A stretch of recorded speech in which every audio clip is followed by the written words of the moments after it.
Inilah Dark episode 7. Ini adalah channel Malfest, menghadirkan alur cerita yang sangat the best, bisa menghibur dan menghilangkan stres. Yang belum subscribe ya subscribe dulu guys. Episode 7 memperlihatkan seorang anak kecil terbangun di ruangan berwarna biru yang bercorak gambar-gambar kartun hewan. Kita tahu kalau Eric Obendorf pernah berada di ruangan tersebut. Anak ini bukan si Yasin ya guys, entah siapa dia, tapi sisi kiri kepalanya terlihat terluka parah. Tiba-tiba Mbah Helge Doppler terbangun di tempat tidur panti jompo. Ternyata barusan itu adalah mimpi ingatan. Anak kecil yang tadi adalah Mbah Helge di masa lalu. Aku mengingatnya, aku mengingat semuanya, gumam Mbah Helge kemudian. Hari ini, tanggal 9 November tahun 2019.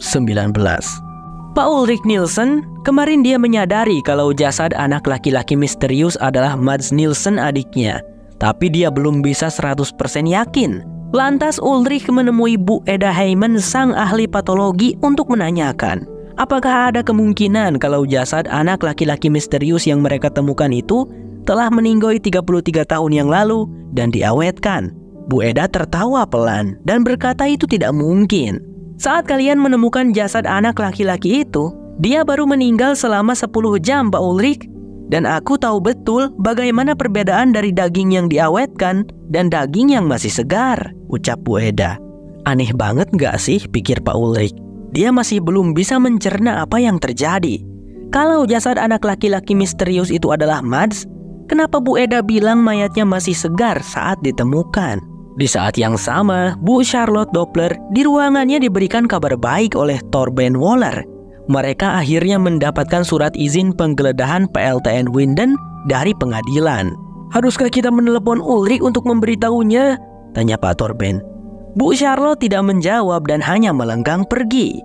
Hari ini, tanggal 9 November tahun 1986. Jonas Kahnwald terbangun di atas menara pengawas kebakaran hutan. Semalam dia tidur di sini guys. Setelah itu Jonas memutuskan untuk pergi ke sekolah SMA Winden. Dia tercengang melihat kondisi sekolah dan para murid-muridnya berbeda. Sebenarnya misi Jonas adalah ingin mencari Mikkel, tapi tentu saja Mikkel tidak ada di sekolah. Lantas dia bertanya pada seorang gadis yang sedang duduk sendirian di aula. Gadis itu tak lain tak bukan adalah Regina Tiedemann. Jonas menanyakan tanggal dan dia kini semakin yakin setelah diberitahu kalau sekarang adalah tahun 1986. Kamu bertanya padaku tentang Michael Kahnwald, anak dari suster Bu Ines Kahnwald. Setauku Bu Ines tidak punya anak, tapi jika kau mencarinya kau bisa menemui Bu Ines di rumah sakit, ujar Regina. Mikkel Nielsen di rumah sakit terlihat sedang memandangi gambar tablet Zamrud. Sedikit informasi tentang tablet Zamrud. Ialah sebuah artefak kuno berbentuk batu hijau yang konon katanya bertuliskan rahasia mengenai alam semesta. Namun tak ada yang mengetahui di mana keberadaan dari artefak kuno tersebut. Ulrich Nielsen remaja saat ini terlihat terkurung di dalam sel. Mbah Igon sepertinya masih belum puas. Dia punya firasat yang kuat kalau Ulrich adalah pelaku penculikan dan pembunuhan adiknya sendiri. Lalu kepala polisi saat itu yang bernama Martin Dohring mendatangi Mbah Igon. Mbah Igon, aku mendapatkan jadwal shift pekerjaan PLTN Winden pada malam Mads menghilang. Aku ingin kau untuk mewawancarai mereka semua, pinta Pak Martin. Aduh Pak Martin, bisa ke yang lain enggak? Soalnya aku masih menyelidiki Ulrich. Aku yakin dia terlibat dengan menghilangnya adiknya, ujar Mbah Igon. Enggak bisa dong Mbah Igon. Sekarang sudah bukan lagi tahun 50-an.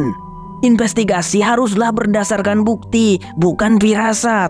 Kau akan pensiun 3 bulan lagi. Setelah pensiun nanti kau bisa melakukan apapun yang kau mau. Tapi untuk sekarang, kau harus melakukan apapun yang kuperintahkan, ucap Pak Martin dengan tegas. Dengan terpaksa, Mbah Igon pun pergi ke PLTN Winden. Dia bertemu dengan Pak Helge Doppler di sana. Kebetulan Pak Helge salah satu orang yang ada di dalam daftar. Pria itu terlihat gugup dan berkata bahwa saat ini dia sedang sibuk, tidak bisa diwawancara. Mungkin kita bisa mengatur waktu pertemuan. Hari Selasa Mbah Igon bagaimana? Tanya Pak Helge. Baiklah, boleh. Tapi satu pertanyaan saja hari ini. Malam itu apa kau melihat sesuatu yang aneh tidak Pak Helge? Tanya Mbah Igon. Sesuatu yang aneh? Tidak Mbah, semuanya tampak normal malam itu. Shiftku selesai jam 6, lalu aku berkendara pulang melalui jalan raya, jelas Pak Helge. Kenapa kamu tidak lewat jalan hutan yang lebih cepat Pak Helge? Tanya Mbah Igon. No, aku harus mengambil paket punya ayahku dulu. Pak Helge sepertinya menyembunyikan sesuatu. Tapi Mbah Igon kayaknya tidak curiga. Dia hanya menuliskan jadwal wawancara di kalender sakunya dengan judul "Kenapa Tidak Jalan Hutan". Hari ini masih tanggal 9 November tahun 2019. Pak Ulrich terlihat sedang berada di kamarnya Mikkel. Dia mengumpulkan seluruh informasi tentang kasus Mads. Semuanya dia ambil dari kantor polisi. Jadi kalender sakunya Mbah Igon yang dulu juga ada. Pak Ulrich tentu saja tertarik saat melihat ada jadwal wawancara Mbah Igon dengan Pak Helge hari Selasa tanggal 12 November 1986 dengan judul "Kenapa Tidak Lewat Jalan Hutan". Tapi saat Pak Ulrich memeriksa catatan pernyataan, tidak ditemukan catatan tentang wawancara tersebut. Artinya Pak Helge dulu tidak pernah menemui Mbah Igon untuk wawancaranya. Sementara itu, Bu Charlotte bersama pasukan para polisi mendatangi PLTN Winden. Dia menunjukkan surat izin penggeledahan itu, sehingga Pak Alexander mau tidak mau harus mengizinkan aparat polisi untuk masuk menggeledah kawasan PLTN.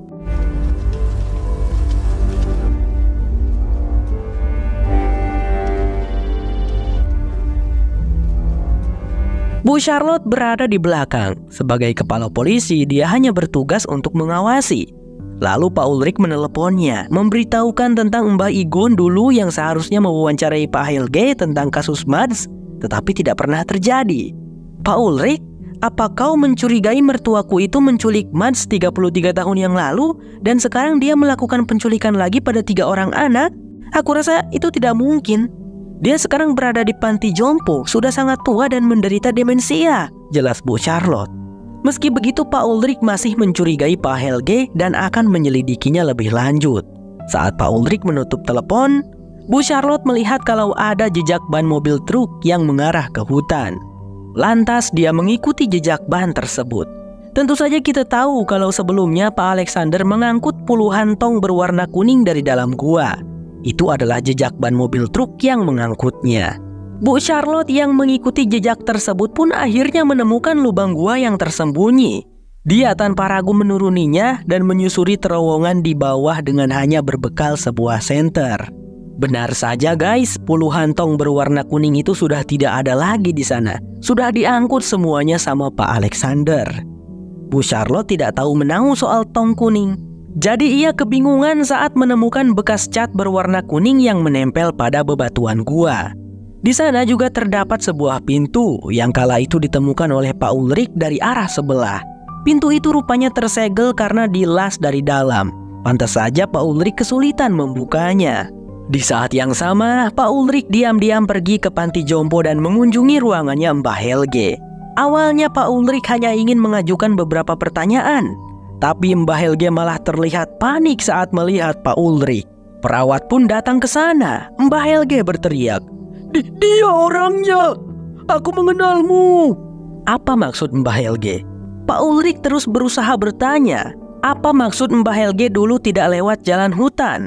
Namun Mbah Helge bukannya menjawab, malah terus menggumamkan, "Aku bisa mengubahnya. Aku bisa mengubah masa lalu. Aku bisa mengubah masa depan." Pak Ulrich tidak tahu apa maksud Mbah Helge. Dia pun keburu diamankan oleh para petugas panti jompo. "Lepaskan aku! Di mana anakku? Di mana Mikkel?" teriaknya Pak Ulrich. Singkat cerita, Pak Ulrich sudah berada di kantor polisi dan tentu saja ia diomeli lagi oleh Bu Charlotte karena melakukan tindakan yang ceroboh lagi.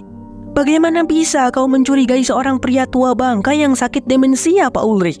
Bagaimana dia bisa melakukan penculikan dengan kondisinya yang seperti itu?" tanya Bu Charlotte tidak habis thinking. Lalu apa maksudnya dia berkata bisa mengubah masa lalu dan bisa mengubah masa depan? Dan bagaimana jika Mbah Helge tidak sendirian, melainkan ada seseorang yang membantunya? Tanya Pak Ulrich. Bu Charlotte tidak menanggapi dan hanya menyuruh Pak Ulrich untuk pulang. Tapi sebelum pergi, Pak Ulrich bertanya, Kenapa tidak lewat jalan hutan? Itulah yang ingin ditanyakan Mbah Igon pada Helge saat itu.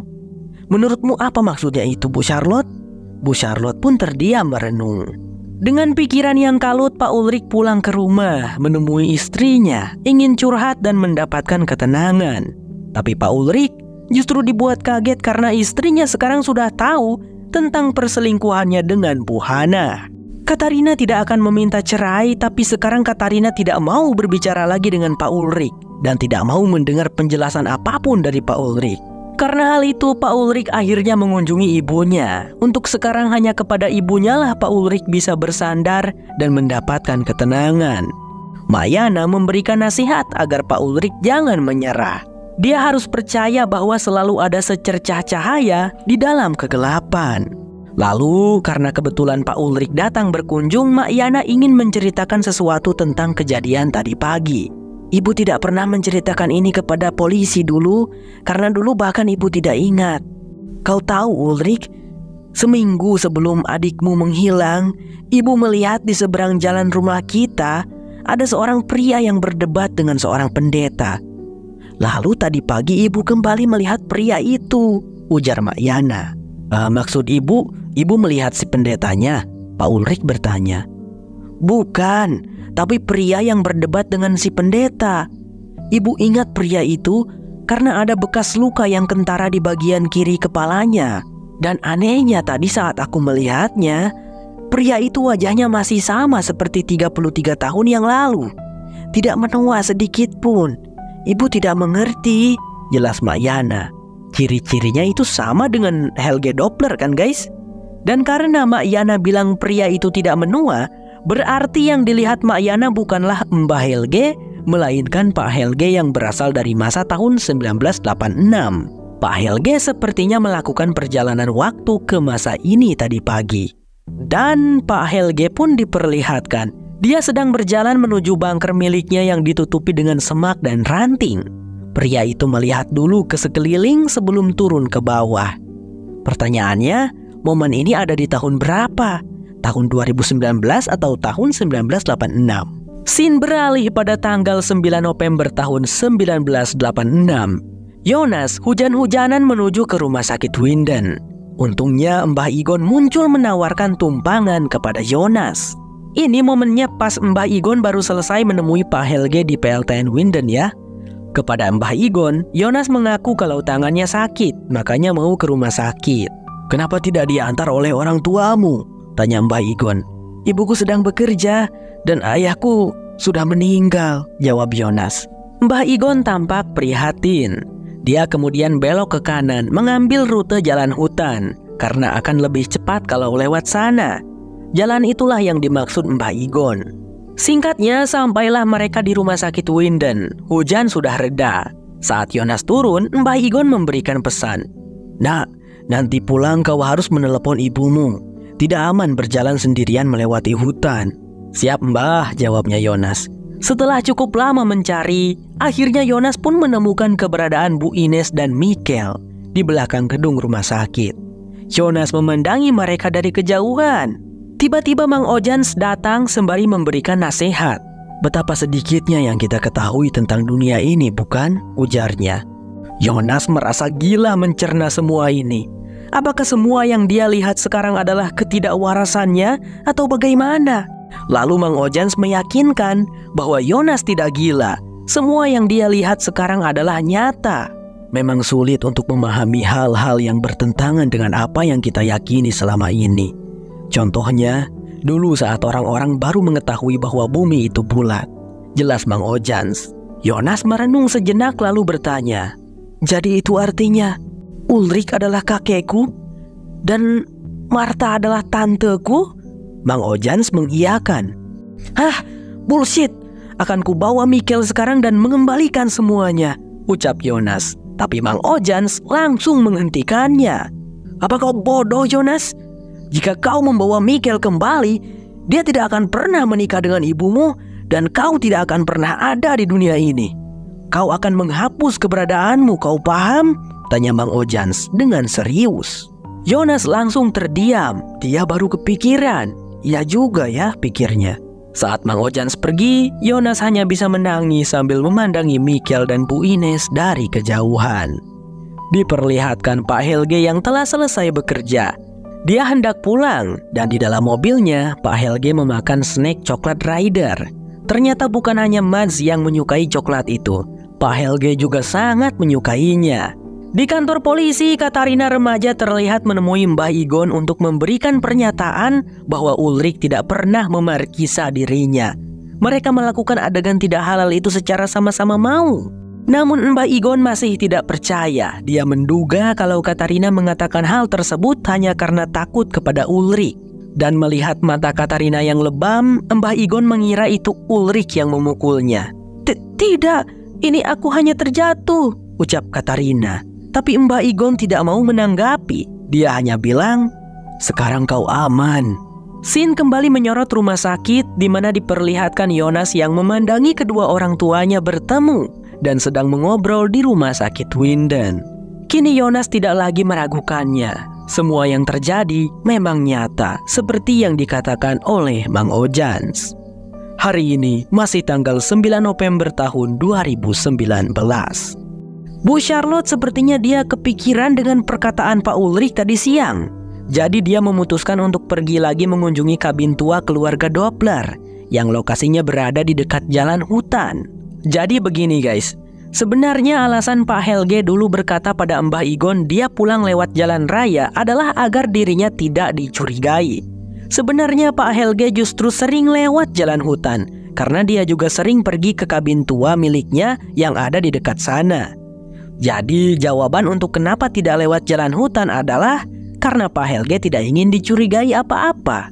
Tapi justru itu membuat Bu Charlotte di masa sekarang curiga. Apakah ada sesuatu yang disembunyikan Pak Helge di kabin tuanya dan di bunker miliknya itu? Terlebih dahulu Bu Charlotte menelepon suaminya dan ingin Pak Peter untuk memberitahunya tentang kabin tua dan bunker milik Mbah Helge.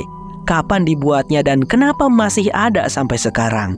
Dan apakah dulu Mbah Helge tinggal di kabin tersebut? Pak Peter sejujurnya tidak tahu karena sebelumnya ia tidak tinggal di kota Winden.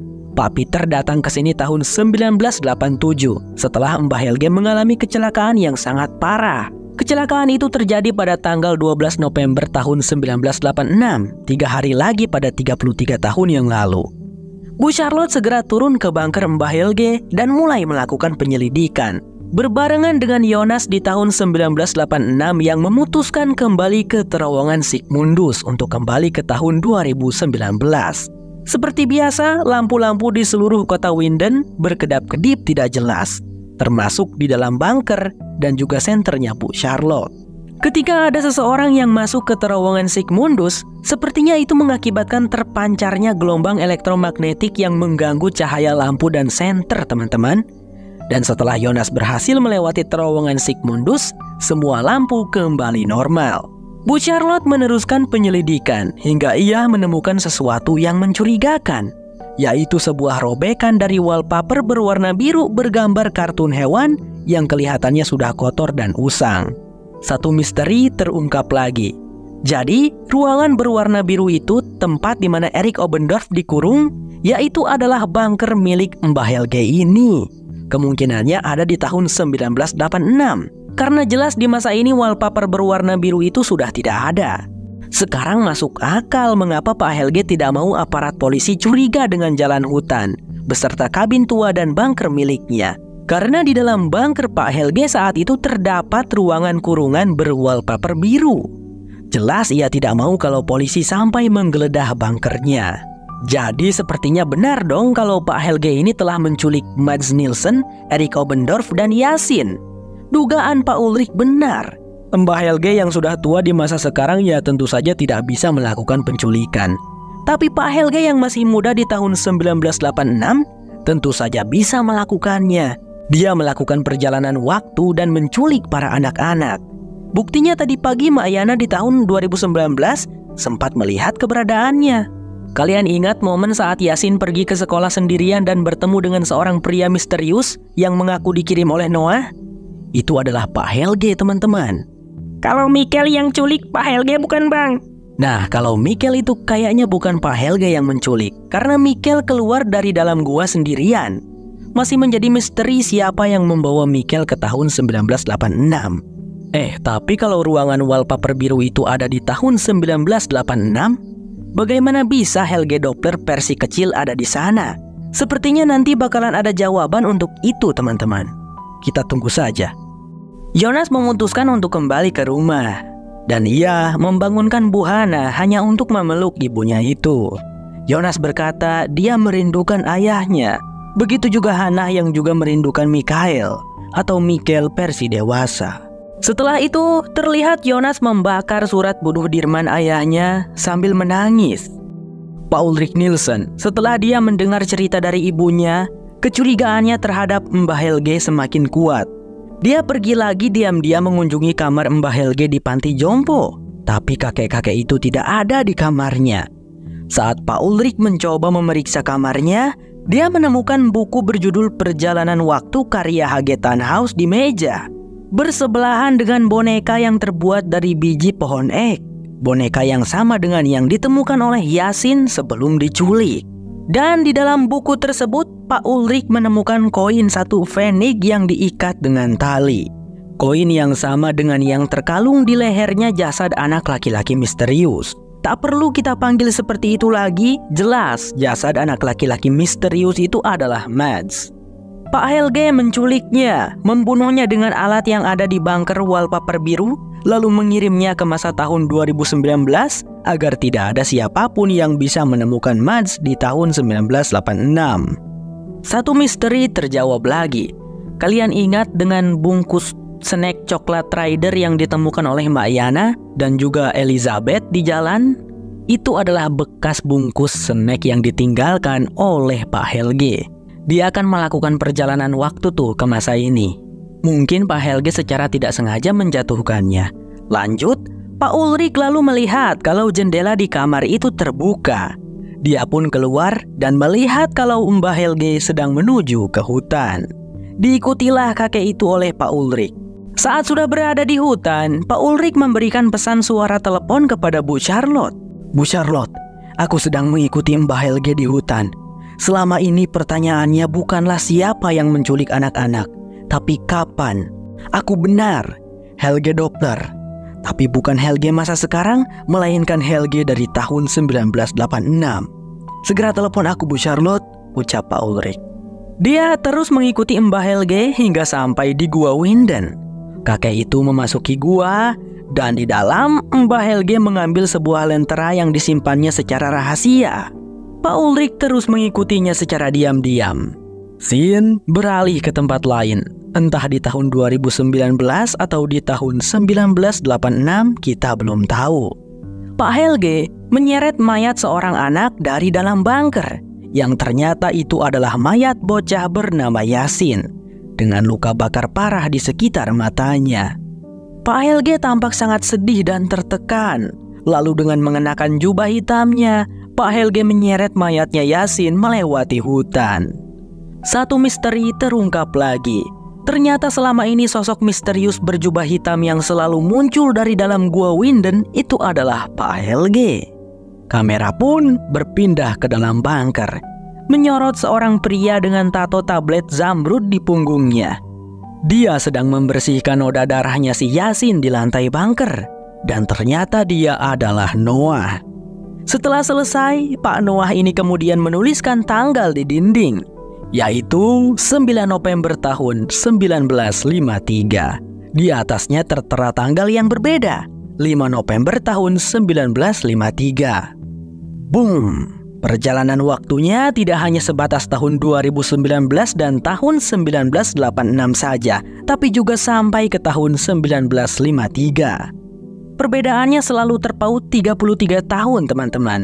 Ternyata sejak tahun 1953, bunker keluarga Doppler itu sudah ada.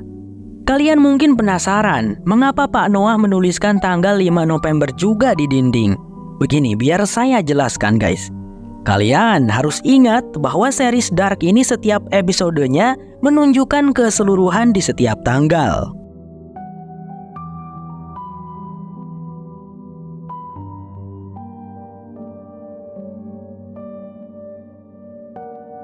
Oke, saya anggap kalian udah ngerti lah ya dengan tanggal-tanggal di setiap episode. Balik lagi ke dinding bunker. Pak Noah menuliskan tanggal di dinding yaitu 9 November tahun 1953, yaitu hari ini. Mereka mengurus jasadnya Yasin di sana. Terus di atasnya kan tertulis tanggal 5 November tahun 1953. Sekarang saya mau tanya ke kalian, 5 November itu ada di episode berapa? Episode 2 sama episode 3 kan Bang Sam? Nah, benar sekali. Mari coba kita balik ke episode 2, di mana waktu itu kita melihat ada orang misterius berjubah hitam yang menarik jasadnya Erik Obendorf di hutan Winden. Kalian masih ingat kan? Tentu saja orang berjubah hitam itu adalah Pak Helge. Momen itu ada di tanggal 5 November, namun di tahun 1953. Pada saat itu pasti Pak Noah berada di dalam bunker sedang membersihkan noda darahnya Erik di lantai. Kemudian dia menulis tanggal di dinding yaitu 5 November tahun 1953. Boom, itulah asal-usulnya. Dark bersambung. Cuman 1 episode aja nih Bang Sam. Aduh, iya nih Dun. Bang Sam tidak punya pilihan karena series Dark ini sangat rumit. Proses bikinnya memakan waktu yang lebih lama dan Bang Sam juga harus menjelaskan sedetail mungkin biar gak ada yang kelewat. Karena series Dark ini satu aja yang kelewat bisa bikin bingung ke depannya, Dun. Kalau gitu kenapa Bang Sam tidak bikin aja videonya sampai 2 episode gitu, baru deh diupload? Gak bisa gitu, Dun. Karena kalau kelamaan nanti teman-teman yang nonton bisa lupa sama cerita di episode sebelumnya. Jadi ini benar-benar pilihan satu-satunya. Oke, terima kasih buat kawan-kawan semua yang nonton video ini sampai habis. Sampai jumpa lagi di Dark episode 8. Saya Sam, bye-bye.